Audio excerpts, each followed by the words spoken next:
Welcome back everyone. So this is next lecture of mathematical analysis, and in today's video we are going to discuss about Weierstrass approximation theorem. ये one of the most important theorem है mathematical analysis की, क्योंकि काफ़ी frequently पूछी जाती है examination में. तो स्टार्ट करते हैं. सबसे पहले हम डिस्कस करेंगे इसकी statement and afterward we will move to proof. बहुत बार ये थ्योरम क्योंकि नेमिंग थ्योरम है तो आपको इसकी स्टेटमेंट भी बहुत अच्छे से आनी चाहिए. इसकी स्टेटमेंट के बाद हम प्रूफ स्टार्ट करेंगे. तो समझते हैं. देखिए, स्टेटमेंट कहती है कि let f be a continuous real valued function defined on closed interval a to b, then for given epsilon greater than 0 there exists a polynomial px with real coefficient such that mode of px minus fx is less than epsilon for all x belongs to interval a to b. Theorem का मतलब ये है कि हमें first of all ये ध्यान दीजिए कि हमें इस कंडीशन को प्रूव करना है कि px और fx का जो मोड है वो लेस देन एप्सिलॉन आएगा. यहाँ पर जो हमारा x है वो किस इंटरवल पे डिफाइंड है? क्लोज्ड इंटरवल पे डिफाइंड है. किसी भी closed interval a to b पर डिफाइंड है.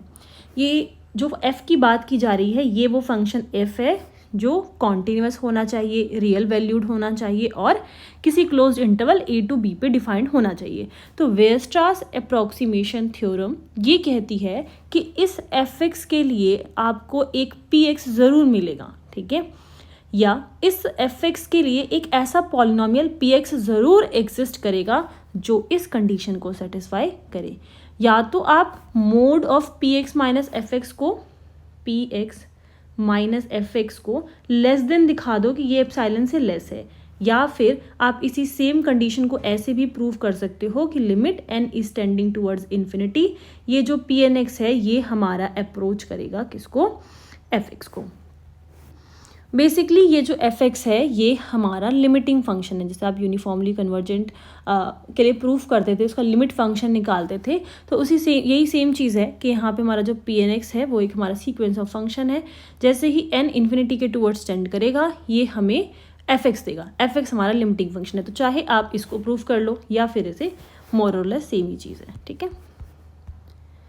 तो आई होप आपको स्टेटमेंट क्लियर हो गई होगी. इन शॉर्ट fx के लिए एक ऐसा px ज़रूर आपके पास एग्जिस्ट करेगा सच दैट कि ये वाली जो कंडीशन लिखी है वो होल्ड करे. px क्या है? यहाँ पर एक पॉलिनोमियल है. ओके, नाउ मैं आपको सबसे पहले ये जो मैंने लिखा है इसको एक्सप्लेन कर देती हूँ. यहीं से आपको स्टार्ट करना है.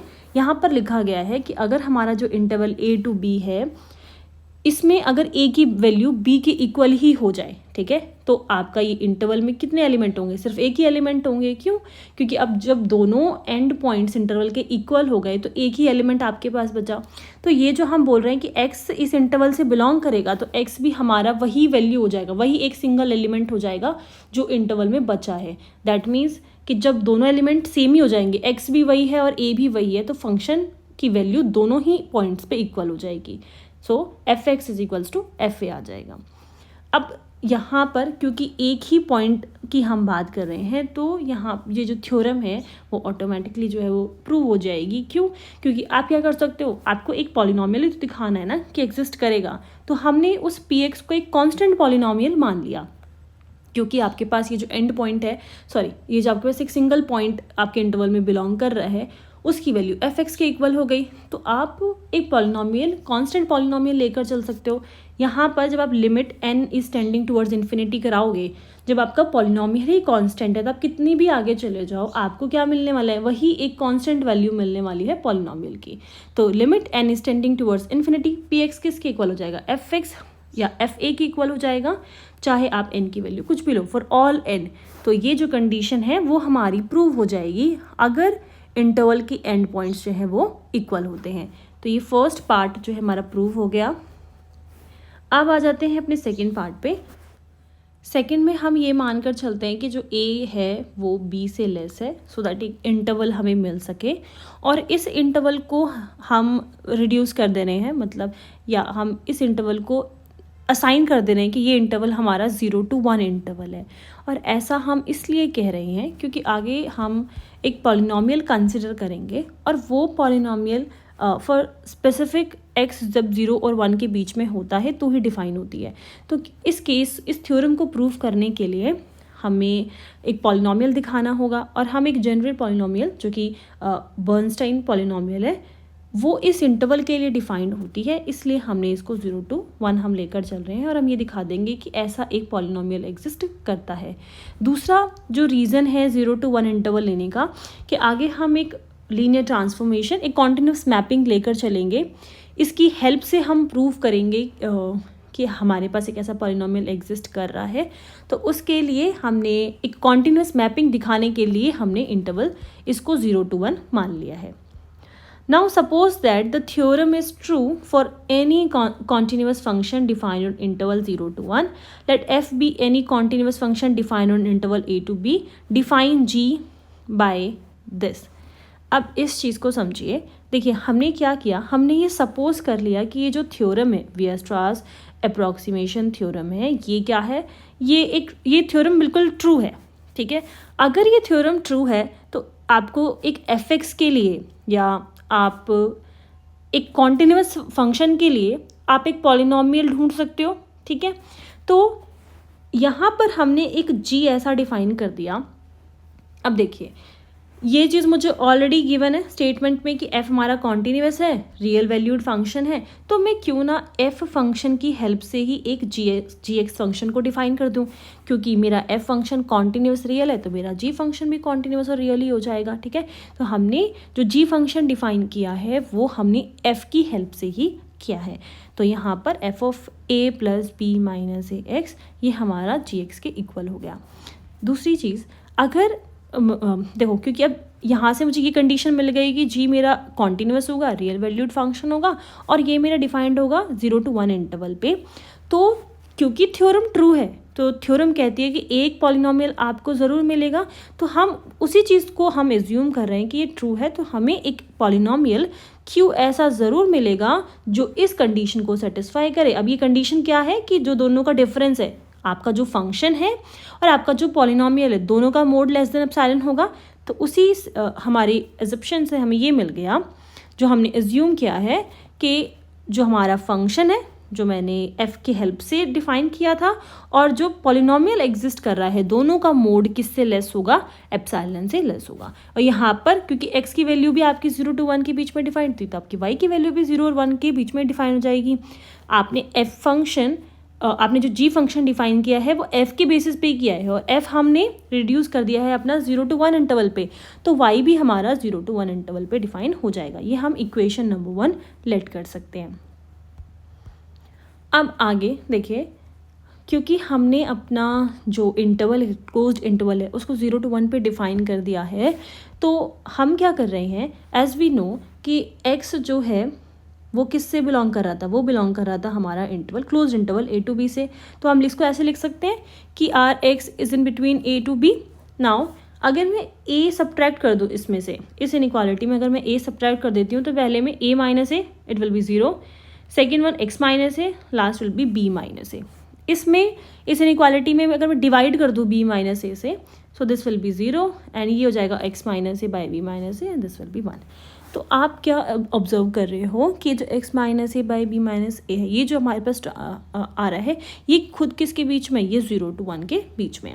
तो मुझे डिफाइन करना था, मुझे एक लीनियर ट्रांसफॉर्मेशन लेकर चलना था। ठीक है, और वो मुझे मिल गई मेरी 0 to 1 के बीच में, और उस लीनियर ट्रांसफॉर्मेशन को मैंने नाम दे दिया y। ये मेरी एक कॉन्टिन्यूस मैपिंग है, ये मेरा एक लीनियर ट्रांसफॉर्मेशन है और ये मैंने रिड्यूस कर दिया इंटरवल a to b से कि ये ट्रांसफॉर्मेशन 0 to 1 के बीच में मैप करेगी। इसको देखिए समझे कैसे। ये a to b है हमारा इंटरवल और जो मैप कर रहा है फंक्शन उसको मैंने y नाम दिया है, और ये खुद किसको मैप कर रहा है, ये 0 to 1 को मैप कर रहा है।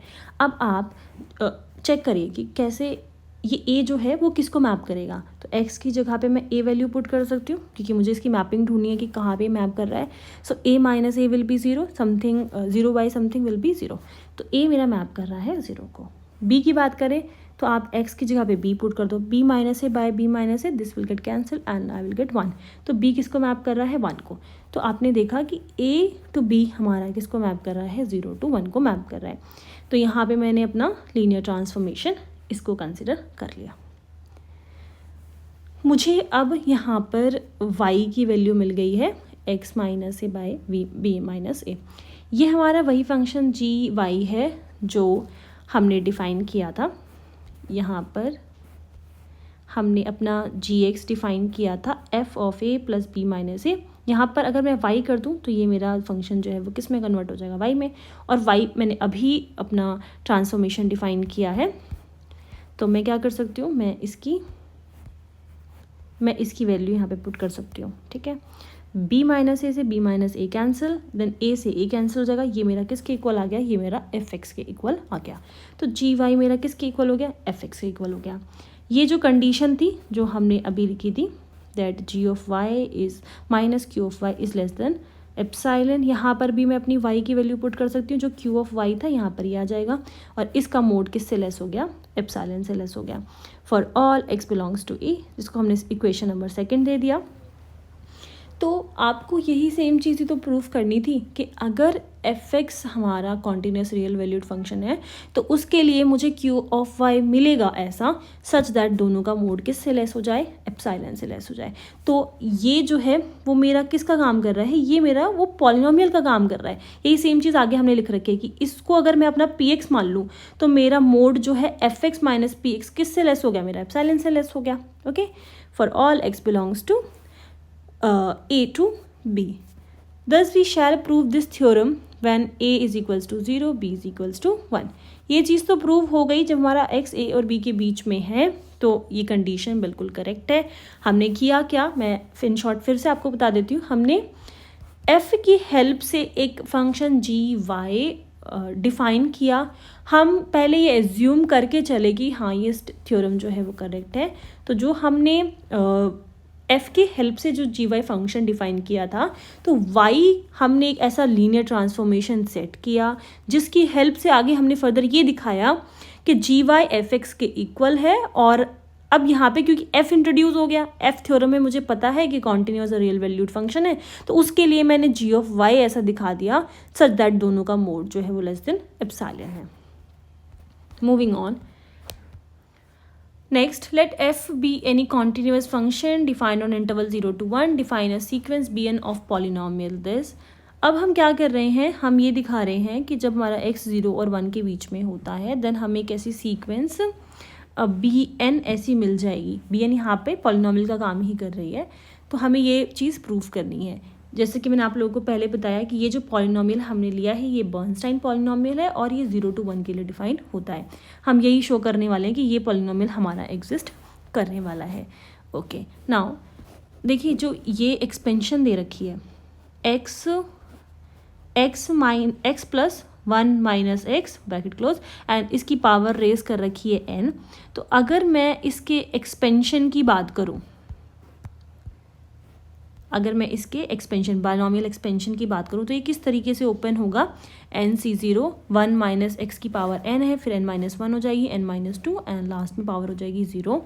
इसी तरीके से x की पावर पहले 0 है, फिर 1 है, फिर 2 है, लास्ट में जाएगी पावर n। तो ये बायनोमियल एक्सपेंशन है। आप इसी सेम चीज़ को चाहे x पहले लिखो 1 माइनस एक्स बाद में लिखो, आपको सेम ही एक्सपेंशन मिलने वाली है।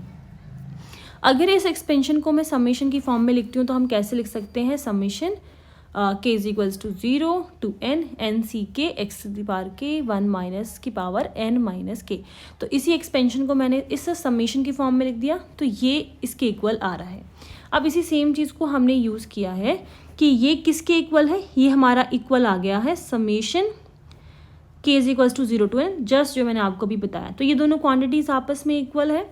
उसके बाद अगर मैं x और x को आपस में कैंसिल आउट करूँ तो ये आप दोनों कैंसिल हो जाएंगे, 1 की पावर n रेज करूँगी तो आई विल गेट 1। तो यहाँ पर जो तीन क्वांटिटीज़ आपस में इक्वल हो रही हैं इसको हमने इक्वेशन नंबर 4 का नाम दे दिया है।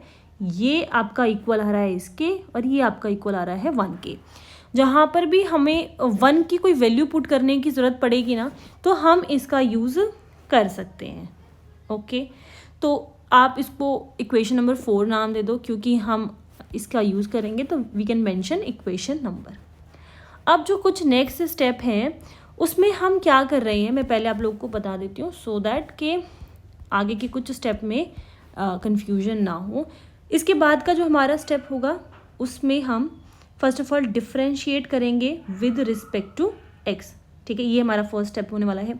उसके बाद डिफ्रेंशिएट करने के बाद हम मल्टीप्लाई करेंगे उस इक्वेशन में x minus x into x minus x, then again we will differentiate it with respect to x, और फिर से हम मल्टीप्लाई करेंगे x1 minus x into x one minus x को। ठीक है, तो ये चीज़ हम 2 बार रिपीट, इस प्रोसेस को डिफ्रेंशिएट करना, फिर मल्टीप्लाई करना, फिर डिफ्रेंशिएट करना, फिर मल्टीप्लाई करना, मतलब इस एक पर्टिकुलर केस को हम 2 बार रिपीट करने वाले हैं। तो आपको बस अब यही ध्यान से समझना है कि कैसे इसका डिफ्रेंशिएट होगा और हम मल्टीप्लाई क्यों कर रहे हैं इस क्वांटिटी को। ठीक है, तो आगे के 4 स्टेप मैंने आप लोगों को बता दिए। तो हमें क्या करना है, ये जो क्वांटिटी लिखी है इसको हम डिफ्रेंशिएट करेंगे इज इक्वल्स टू 1। अब 1 का जो डिफ्रेंशिएशन है वो तो यहाँ पर 0 हो जाएगा, तो हम इसका डिफ्रेंशिएशन देख लेते हैं कि हम कैसे करेंगे।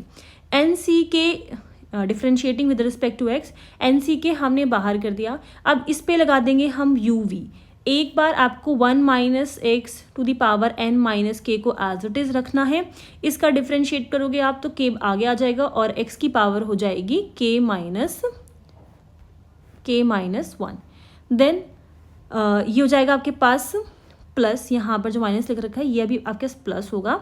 उसके बाद x to the power k को हम एज इट इज़ रखेंगे और इसका डिफ्रेंशिएशन करेंगे तो n माइनस के आगे आ जाएगा और इसकी पावर 1 कम हो जाएगी। वापस से आप 1 माइनस एक्स का डिफ्रेंशिएट करोगे तो -1 आ जाएगा, इसलिए प्लस से यहाँ पर ये माइनस हो गया।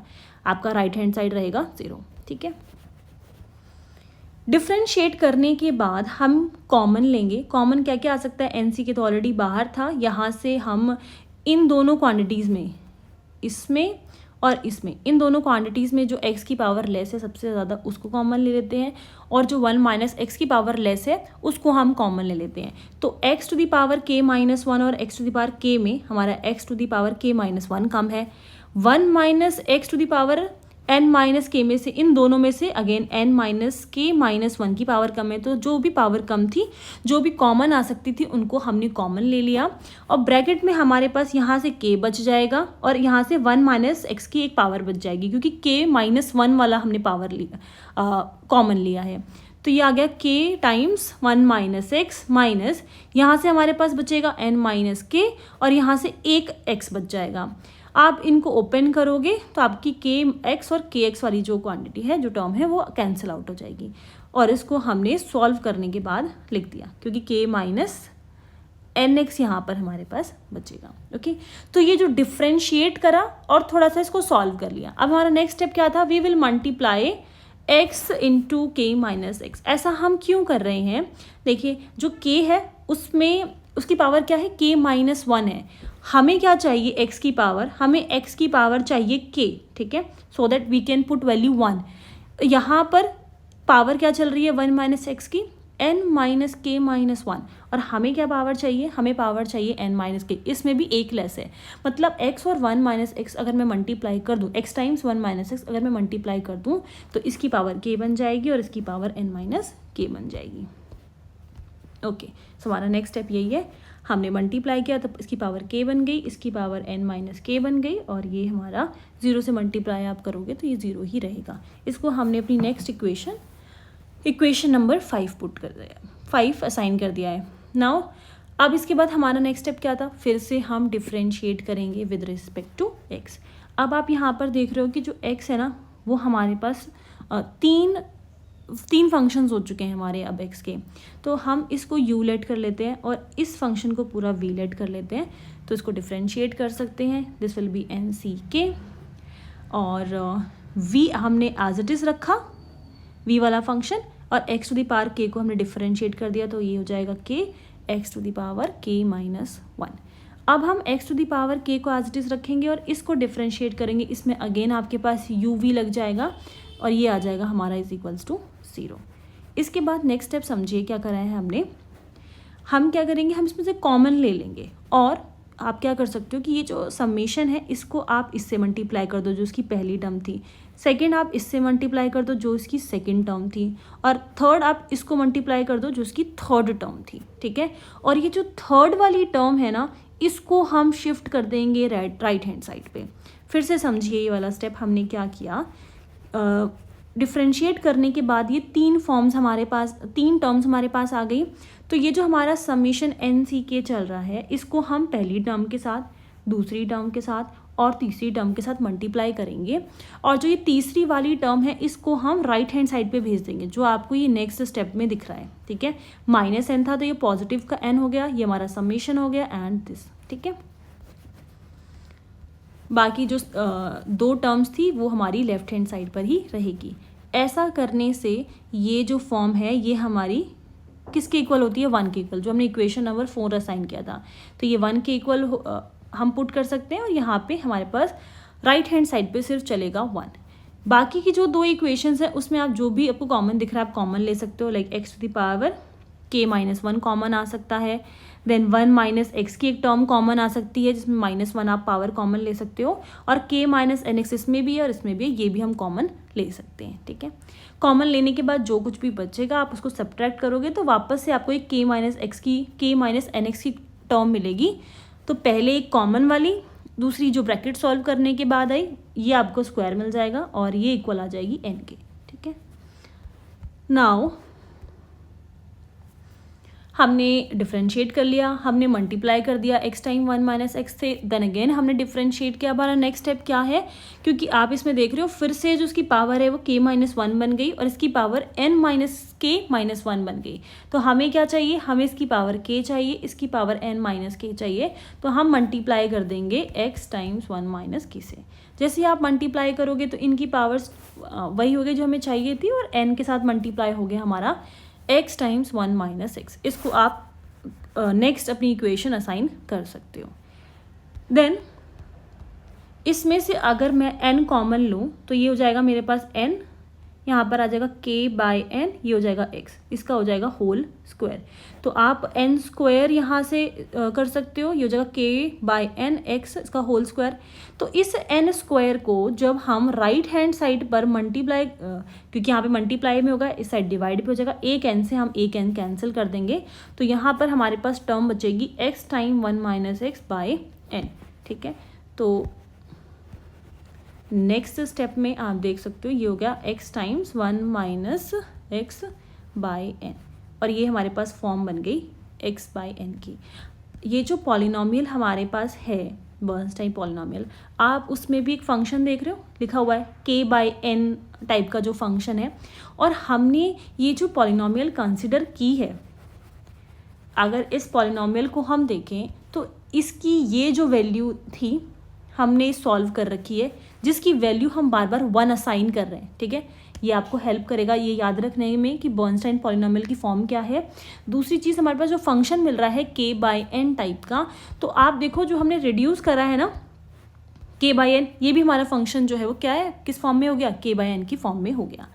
नाउ इस वैल्यू को हम कह रहे हैं कि ये वैल्यू हमारी लेस देन है 1/4n के। ऐसा हम कैसे कह सकते हैं, अगर आपको किसी भी फंक्शन का मैक्सिमा पता करना हो तो हम कैसे पता करते हैं कि हम उस फंक्शन को लेकर चलेंगे, उसको मैंने लेट्स से 5x मान लिया, उसका 1 टाइम हम उसको डिफरेंशिएट करेंगे, देन जो हमें पॉइंट मिलेगा उसको हम चेक करेंगे कि वो मैक्सिमा है या मिनिमा, उसके सेकेंड ऑर्डर जो ऑर्डर डेरिवेटिव है उसमें पुट करके, if it is less than 0 then जो हमें पॉइंट मिला है वो हमें फंक्शन की वैल्यू मैक्सिमा देगा। ठीक है, तो हमने अपना फंक्शन कंसिडर कर लिया कि हमारा फंक्शन है x टाइम्स 1 माइनस के, इसका आप डिफरेंशिएट करोगे इसका आप डिफरेंशिएट करोगे, इसको इक्वेट करोगे 0 से, तो हमें जो पॉइंट मिल रहा है 1/2, इसको हम पुट करेंगे अपने सेकेंड ऑर्डर डेरिवेटिव में एंड वी विल फाइंड इसका derivative, second order derivative find करेंगे और फिर उसमें पुट करेंगे अपना and point. If it is less than 0 तो ये हो जाएगा आपका मैक्सिमा। तो फंक्शन की वैल्यू हम पुट करके देखेंगे कि हमें क्या मिल रही है। हमारा जो ओरिजिनल फंक्शन था x टाइम्स 1 माइनस एक्स में इस वैल्यू को हम पुट करते हैं और इससे हमें मिल गया 1/4। मैक्सिमम मिनिमा मैंने ऑलरेडी आप एक्सप्लेन किया हुआ है अपने लेक्चर्स में, लिंक मैं आप लोगों को डिस्क्रिप्शन में दे दूँगी। तो उसकी हेल्प से मैंने ये फाइंड किया कि ये जो हमारा फंक्शन है x टाइम्स 1 माइनस एक्स, ये हमारा 1/4 से लेस है और n यहाँ पर मल्टीप्लाई हो जाएगा। इसको हम अपनी अगली इक्वेशन का नाम दे देंगे क्योंकि हमें इस इक्वेशन की आगे ज़रूरत पड़ने वाली है। तो हमें ये पता लग गया कि ये जो पॉलिनोमियल है वो किससे लेस है, ये हमारा 1/4n से लेस या इसके इक्वल हो सकता है। अब हम यूनिफॉर्म कॉन्टिन्यूटी की अपनी डेफिनेशन यूज़ कर लेते हैं। Now F is continuous on interval 0 to 1, so it is uniformly continuous on interval 0 to 1. Then for given epsilon greater than 0, there exists a delta greater than 0 such that कि जो उसका mode होगा fx और fy का, जो इन दोनों का difference होगा और इसका मोड लेस देन हो जाएगा epsilon/2 से whenever x minus y is less than delta. This is the definition of uniformly continuous.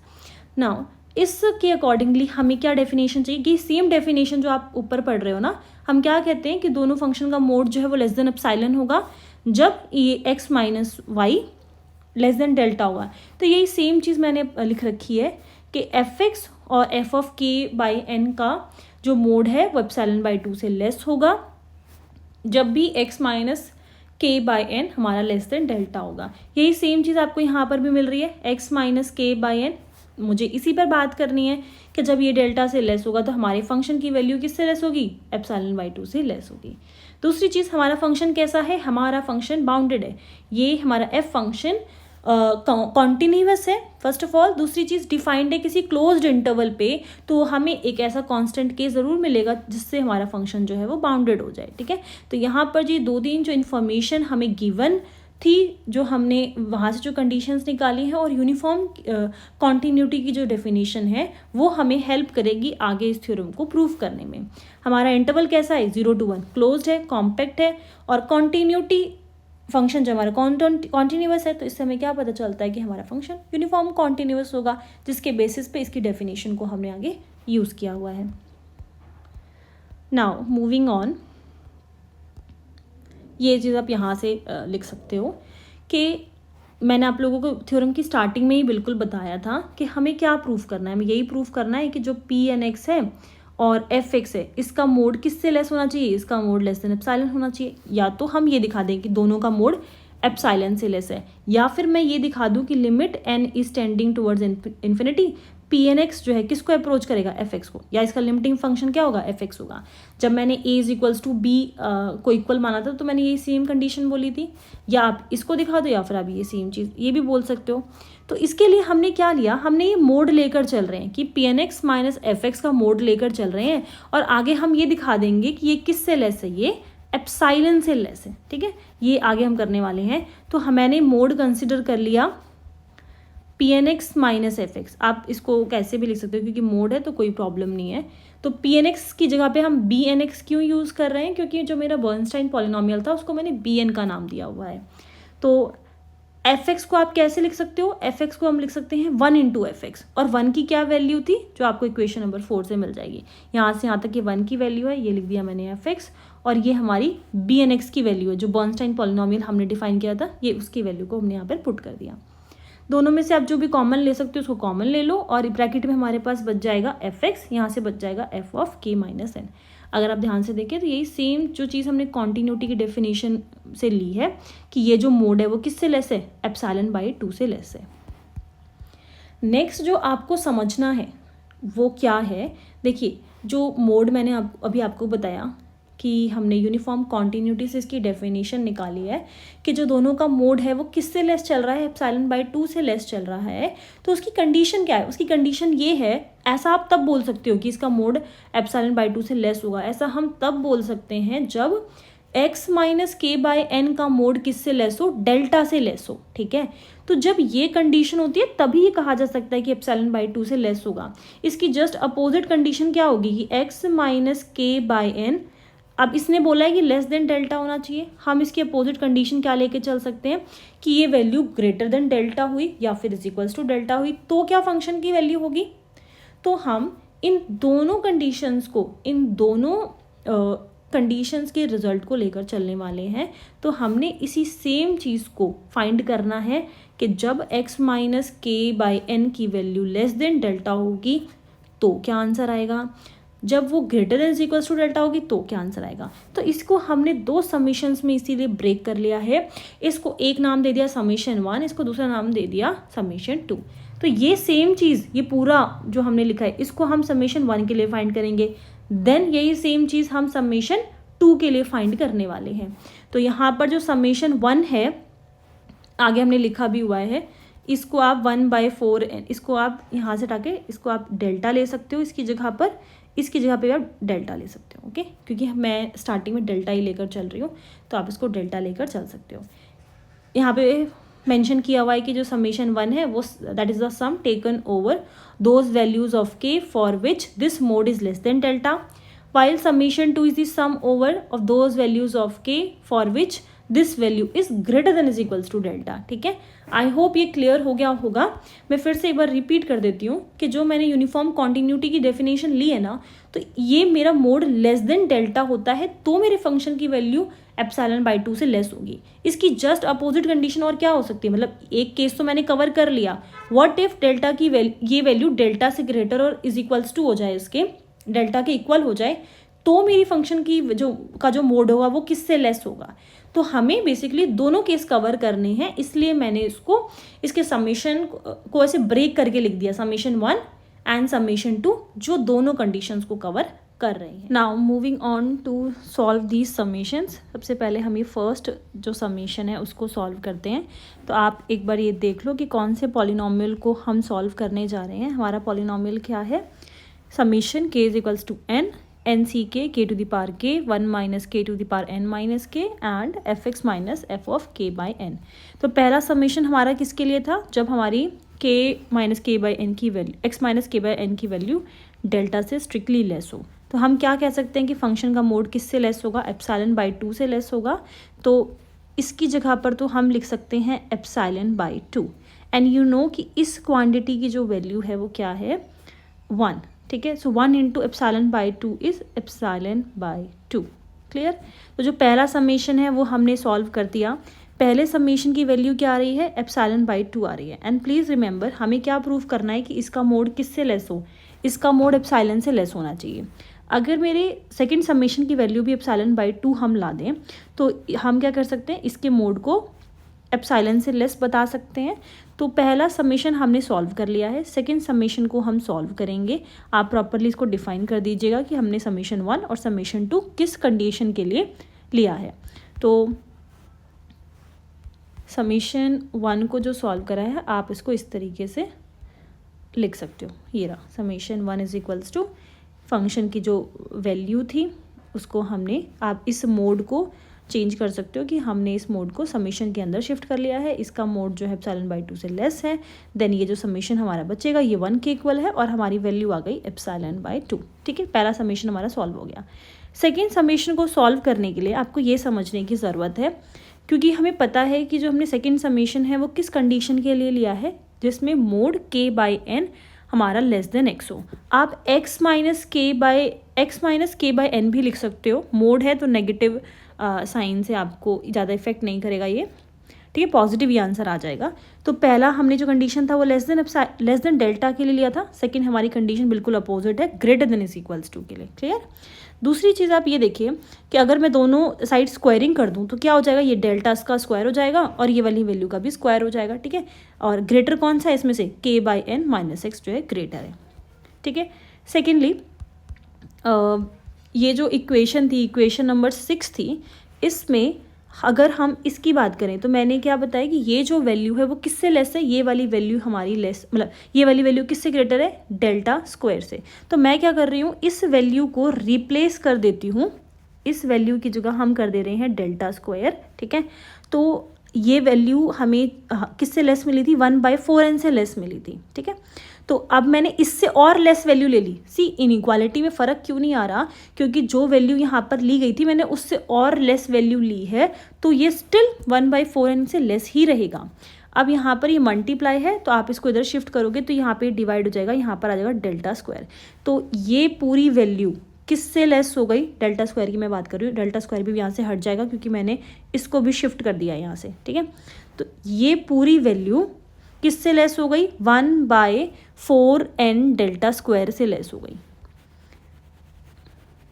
ये हो जाएगा 1/4n डेल्टा स्क्वायर और यहाँ से यहाँ तक की वैल्यू। क्लियर हो गया। तो हम किससे लेस लेकर चलेंगे, 1/4n डेल्टा स्क्वायर से लेस लेकर चलेंगे। वही सेम चीज़ मैंने यहाँ पर लिखी हुई है कि इक्वेशन नंबर 6 का यूज़ करके हमने इस वैल्यू को किससे लेस दिखा दिया, इस वैल्यू से। ओके, अब हम समीशन 2 के लिए सॉल्व कर रहे हैं, वही सेम हमने पॉलिनोमियल कंसिडर कर लिया। अब हमें पता है, मैंने स्टार्टिंग में लिखा था कि हमारा जो फंक्शन है वो क्या है, हमारा फंक्शन है बाउंडेड, ठीक है। F of x is less than is equals to k. तो आप एफ एक्स लो या आप एक्स की जगह पर हम ये लेते हैं, तो ये दोनों वैल्यूज़ किससे, दोनों फंक्शन की वैल्यूज़ किससे लेस रहेंगी, के से लेस रहेंगी। तो ये वाला जो हमारा फंक्शन है ये भी हमारा के से लेस रहेगा, ये भी हमारा के से लेस रहेगा, तो के यहाँ पे आ जाएगा प्लस, ठीक है। यहाँ पे माइनस था, दोनों का मोड का डिफरेंस था। जब आप इसको मोड में लेकर चलोगे तो जो नेगेटिव आएगा तो आप पॉजिटिव भी लिख सकते हो। ये मोड बाहर था, हमने इस फंक्शन पे लगाया, इनइक्वालिटी हमारी चेंज हो जाएगी less than is equals to की। तो ये हमारा के से लेस है, ये भी हमारा के से लेस है, तो के प्लस के 2k हो जाएगा इसकी, और ये समीशन इस पर आ जाएगा। इस समीशन की वैल्यू अभी जस्ट मैंने आप लोगों को बताई कि क्वेश्चन नंबर 6 से हमने ये पता किया कि ये वैल्यू हमारी लेस होगी 1/4 एंड डेल्टा स्क्वायर से। नाउ आप इसको कैंसिल आउट कर सकते हो, ये कैंसिल हो जाएगा 2, यहाँ पर आ जाएगा 2, तो ये हो जाएगा k/2n डेल्टा स्क्वायर, ठीक है। तो जो सेकेंड वाला समीशन आ रहा है ना, वो मेरा किससे लेस आ रहा है, k/2n डेल्टा स्क्वायर से। और मुझे क्या चाहिए, मुझे चाहिए कि ε/2 से आ जाए कम ये, ठीक है। तो मैं आपको समीशन 1 पहले ही सॉल्व करके बता चुकी हूँ। यहाँ पे फाइनल अब हम अपना आंसर पुट करेंगे। तो मैंने क्या ले लिया, मैंने ये ले लिया कि जो ये हमारी वैल्यू आ रही है ये किससे लेस हो, लेट करके चल रहे हैं ε/2 से लेस है। अगर मुझे n less than this capital N less than n मिल जाए तो मैं इसको इसकी जगह पर ε/2 वैल्यू रख सकती हूँ। तो 2 से 2 कैंसिल हो जाएगा यहाँ पर जो लिखा है, and it will be k/n delta square less than epsilon. n को आप इधर शिफ्ट करोगे और एप्सिलॉन को इधर शिफ्ट करोगे, तो मुझे ये कैपिटल N अगर मैं इसको लेट कर लूँ तो I am getting the condition n is less than n।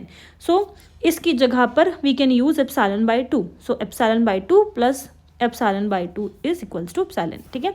तो अगर देखो, जो एप्सिलॉन हम बोलते हैं वो कहते हैं कि बहुत ही पॉजिटिव स्मॉल क्वांटिटी होती है, इसीलिए आप एप्सिलॉन की क्वांटिटी को स्मॉल बनाने के लिए हम बाई 2 कर लेते हैं, कंडीशन में बाई 3 भी कर देते हैं। तो हमें क्या चाहिए, एप्सिलॉन से लेस वैल्यू चाहिए, या आप ये बोलो ε/2 से लेस वैल्यू चाहिए। अगर मैं ये ले लूँ कि हाँ ये ε/2 से लेस है, तो मुझे क्या कंडीशन दिखानी पड़ेगी, ये लेने के लिए कि अगर ये लेस चाहिए मुझे, तो if I am getting n which is less than n, ठीक है, दिस कैपिटल N मैं अगर इसको लेट कर लेती हूँ, तो अगर मुझे ये कंडीशन मिल रही है तो instead of k/2n delta square I can use ε/2।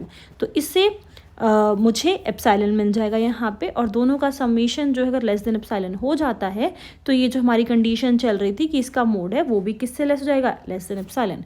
और यही सेम चीज़ हमें प्रूव करनी थी। तो जो थ्योरम है उसमें जब आप समीशन को अलग अलग ब्रेक करते हो तो नेक्स्ट उसको डिफाइन किया गया है कि कौन सा समीशन हम किसके लिए यूज़ कर रहे हैं। तो समीशन 1 और समीशन 2 को डिफाइन किया गया है, और समीशन 2 को आप पहले सॉल्व करो या समीशन 1 को सॉल्व करो, इट्स योर चॉइस। फिर यहाँ पर समीशन 2 को सॉल्व किया गया है जिसकी वैल्यू हमें इससे लेस मिली थी k/2n डेल्टा स्क्वायर से। देन हमने यहाँ पर समीशन 1 को सॉल्व किया हुआ है और लास्ट में इन दोनों की वैल्यू को पुट किया है, ठीक है। सो ये थ्योरम हमारी प्रूव हो गई। आई होप आप लोगों को अच्छे से समझ में आ गई हो।